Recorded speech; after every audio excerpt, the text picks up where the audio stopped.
one of the most important obstacles to getting work done these days with is distraction, with digital distraction and social media and all that. So can you tell us a little bit about how your methods of concentration and how you stay focused on the end goal when there's so many distractions, and then when you do start posting and you get all these responses, those can become distractions. Like, how do you stay focused? Sure. Well, it was a lot easier in prison. In a weird way, I mean, prison was almost like a monastic environment for me. It was like this boot camp where I got to meditate every day and read and exercise, and I got to really focus on life and the what I think are the important things without all the distractions. And getting out, it's been a challenge. I've read 2 to 3 books a week for 19 years, and I've read probably 10 books since I've been home now.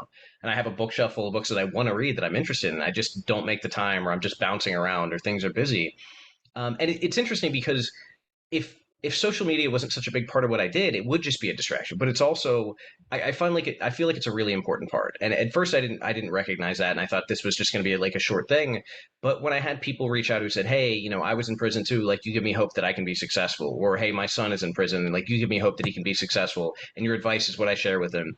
When I went to Houston, I met with this woman who drove 3 hours to come see me, who played my videos for her son every night on the phone at the jail. So she would be talking on the phone, playing the videos, and she said, "Hey, like he feels like he's hopeful." And then when I went out to Austin for South by Southwest, she brought her son who came out of jail and was doing really well. And it's like moments like that, like, yeah, that's incredible. I mean, that's when it feels like, okay, this is important. And this isn't just distraction. This is actually part of the work that I want to do. But it's hard. I mean, we talked before the recording about the sensationalism, and in some cases it's that balance of like, do you do something that's entertaining and sensational to draw people in to then hopefully like kind of Trojan horse a message of hope or a message of change or important reform, or is that like and I really struggle with that.